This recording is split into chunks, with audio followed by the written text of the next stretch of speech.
kaip gimsta festivalis. Kai kūrėme festivalį, galvojom apie miesto šventę. Norėjusi padaryti, kad jis tiktų visiems. Tada į galvą šovė stichijos. Ugnis, žemė, vanduo, oras. Tai tarsi 4 skirtingi gyvenimo būdai, skirtinga muzika, skirtingos pramogos, skirtingi menai. Teko organizuoti daug įvairių renginių, tačiau festivalis stichijos išsiskiria tuo, kad jį jungia skirtingi žmonės, skirtingos idėjos ir daug įvairių minčių.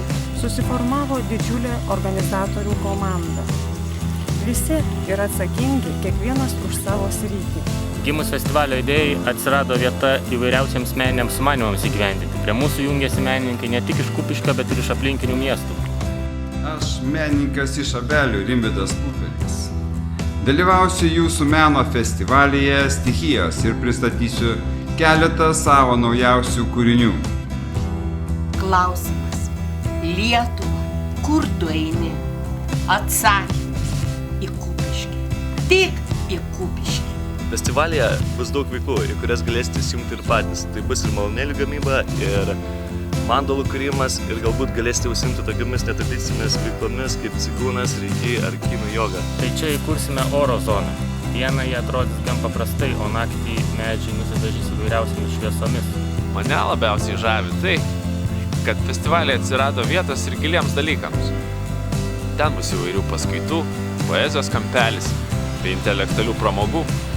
Festivalyje bus įvairiausių disciplinų menininkai, skulptoriai, performansų atlikėjai, kalviai, dailininkai ir daug kitų. Čia bus įvairiausių meno kūrinių, tokių kaip vėjo pagalvės, oro baletas, skulptūros iš durpių, instaliacijų paroda. Durpių panaudojimas yra labai platus. Visi žinom, panaudojimas sodininkystėje, daržininkystėje, taip pat daromas gydomasis purvas, gaminamas netgi škotiškas viskis. Šiuo atveju pabandysime sukurti meną. Tėti, bus vandens čiuožykla. Bus lidukai. Lietuva pareina į Kupiškį. Mes šitaip to seniai laukėm. Kava! Tiems, kas mėgsta pramogas, būkit nusiteikę nuotykiams. Čia siautės net 4 stichijos. Durpių mūšio aš pasiruošęs, bet ar girdėjau bus ir vandens karas, ir motociklai, ir smagios dirbtuvės vaikams. Parodomoji akrobatinio skrydžio programa danguje. Kongų terapija, šamaniškas poezijos kampelis ir hamakų oazė. Vidurnaktį didžiulis ugnies šou ir diskoteka su emuliatoriumi. Nežinau, kas tai yra.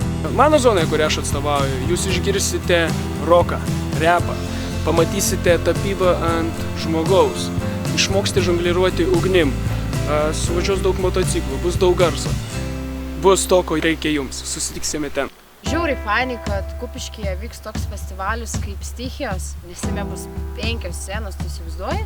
Jo, ir aš labai džiaugiuosi, kad turiu galimybę prisijungti prie jo kūrimo. O man tai dar kas labai patinka, kad jame bus tai ne tik popsas, bet ir rokas, džiazas ir repas. Visa muzika, kas tik jums patinka, viską rasit. Taip norėjosi kažko naujo ir neįprasto Kupiškiui. 70-80 metų jaunime. Pašėlsime kartu su grupe Fancy. Laukiame jūsų. Oh, here's Fancy. Susitų Gwen, Leopold, Justin, Jena, Kupiškyje. Kiekvienai stichijai festivalio vakariniame koncerte atstovaus po muzikos pasaulio grandas Lietuvos džiazo karalienė Arina su grupe. Jaunimo pamėgtas elektroninės muzikos duetas bei soul ir einis. Jūs pamatysite festivalio žvaigždė iš Vokietijos, disko muzikos atlikėjo Fancy. O šalia manęs Lietuvos roko muzikos didysis autoritetas, ugnies stichijos valdovas Povilas Miškėlas. Sveika vaina. Jeigu yra Lietuvoje nežinančių, kurioje žemėlapio vietoje yra Kupiškis ir kur yra Kupiškio marios, su fantastiška sala ir fantastišku pavadinimu Uošvės liežuvis, tai po šio festivalio visi sužinos.